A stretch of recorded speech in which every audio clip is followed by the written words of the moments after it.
it going, YouTube? Dallasboi here, back in with another Pokemon Black and White Wi-Fi battle. In this battle, I'm going up against SirDeafNINJA, who I met on the Smogon Wifi Battle Finder, as I have with quite a few of my other past battles, because that's pretty much where I go to get my battles.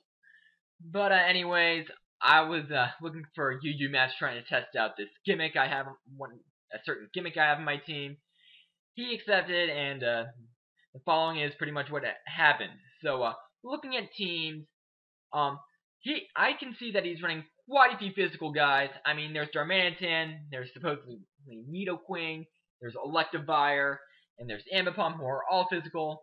So, pretty much what I need to do is keep my Slowbro and my Hitmontop life for those. There's also a Suicune that's a pretty big threat to my gimmick, who I really want to use. So, I also need to keep Roserade so that my little gimmick can do work. So, I hope you guys enjoyed this battle, and let's get this show on the road! My opponent's going to be leading off with his Darmanitan, actually predicting my Roserade lead, but I'm actually going to be leading off with Slowbro, kind of predicting his Nidoqueen lead. So, first turn he sets up a substitute, and I need to know that he was running a gimmick too, and I was like, are you running the same gimmick I'm running? And that pretty much spoiled what I'm kind of running and stuff. So yeah, I broke his substitute with Scald, which kind of forces him to send out Suicune because he can't set up his sub successfully with his Darmanitan. But I actually land the burn with that second Scald because yeah, it's not fire type. So now I'm going to be switching out my Roserade, knowing that Suicune is a very, very bulky Pokemon. But he actually sets up a Calm Mind on the switch, and then throws a nice beam at my face, and it does crit, but I'm not sure if that mattered, because this is a more offensive variant of Suicune, which actually caught me really off guard. But this allows me to send out Phil Jackson, and if you get the reference behind this Darmanitan, then please leave it in the comments. So I'm just subbing down to Life Orb and Burn Spell out for Suicune, and try to get myself where I need to be to activate Zen Mode. Yes, I said it, I am actually going to be using a Zen Mode Darmanitan in this battle.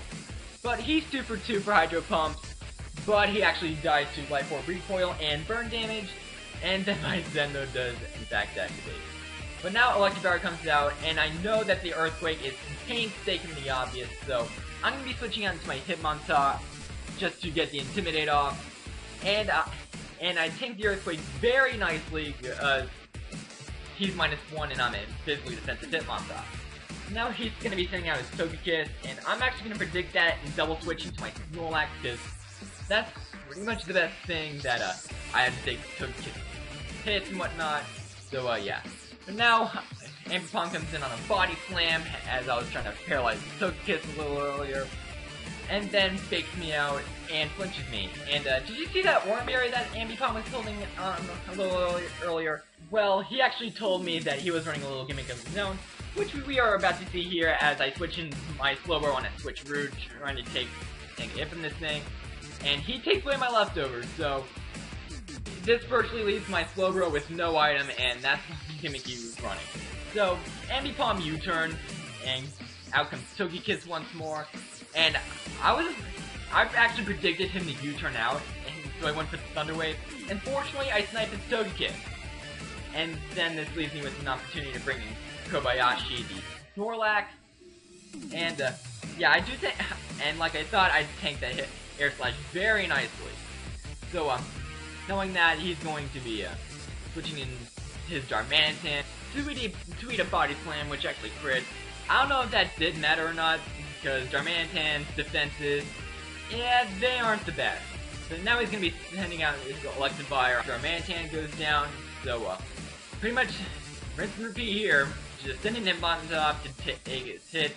But he makes what I thought was a very good play and goes to the Volt Switch, which gives him Switch Initiative and the ability to switch to his Togekiss, which will actually be forcing me to switch out into my Snorlax once more.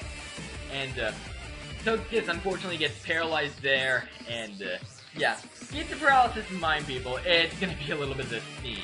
So I go for Body Slam just to try to deal damage, and Togekiss is just paralyzing me with Thunder Wave, which is actually going to give him the opportunity to potentially switch in his Nidoqueen for free, because I could get the chance to get fully paralyzed, which happens here. So, Nidoqueen is going to be setting up a layer of Toxic Spikes, and I'm going to answer right back and attack this Nidoqueen with an Earthquake, and looking at damage, it's going to be Earthquake is going to be a 2-hit KO, easy, because super effective, and like I said, pretty decent attack and whatnot, but Nidoqueen still can get up another layer of Toxic Spikes, but I do get fully paralyzed trying to go for Earthquake, which is actually going to be giving Nidoqueen the opportunity to set a Stealth Rock. But here I break through and the paralysis and get off a Body Slam, but Nidoqueen is actually going to be staying in and going for the Sludge Bomb as I get paralyzed, and this actually leaves me with the idea of he's letting his Nidoqueen die and not switching at the Electivire, which actually kind of confused me here, but there I get paralyzed again, and I'm kind of raging because, yeah, I've gotten had a bit of pair hacks, and I pretty much told him that Togekiss is going to be a pain in the butt this match, but unfortunately I didn't cover that in the 18 preview. But there I finally take out this Nidoqueen who should have been long dead, thanks to all that paralysis and whatnot. But now out comes Electivire, and that kind of means that a physical attack move is coming, or a Volt Switch, and from what I saw I could easily take a Volt Switch. So him on top comes in and takes a Cross Chop, which he reveals now nicely. And now I can go for the Rapid Spin and get all those hazards away, so I can use my Zen Mode Darmanitan once more without getting Toxic Spike damage or any Stealth Rock damage off on me. So my thought process here is I do want to get my Darmanitan in safely because this is a paralyzed Togekiss. So I'm gonna be switching into John Blaze the Houndoom as Death Spotter pretty much. And if you get the reference, then please leave that in the comments too. So yeah, I sped this bit up because this is pretty much a retardation of stuff going on between Houndoom and Togekiss. Paralysis everywhere. I kind of missed a few Fire Blasts, and yeah, and here I could have finished off. The shenanigans twice, but unfortunately I missed Fire Blast twice, and Togekiss gets back in the game, and yeah, here the shenanigans just stop, and Togekiss takes me out with an Air Slash. Now I get the opportunity to send in my Darmanitan once more.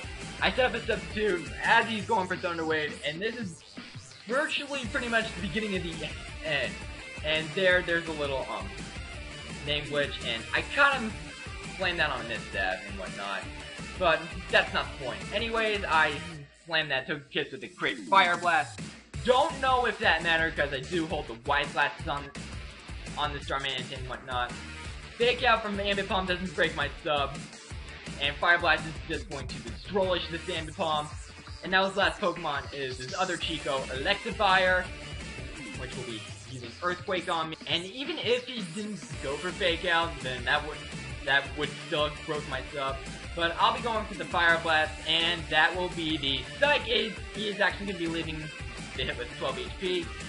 And we'll be taking out my Darmanitan Zen Mode with an Earthquake, but it still did quite a lot of work.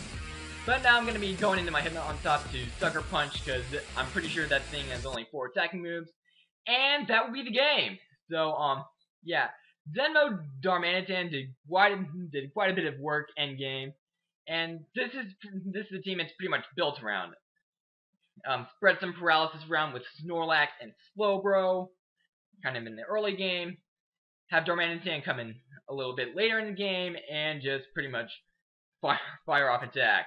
So that's kind of how the team is built, and I think you can also use the team without Zen Mode Darmanitan, but yeah, I'll probably look into that because the other 5 guys seem to work pretty dang well with each other, I have to say. But anyways, I'm kind of done rambling about this.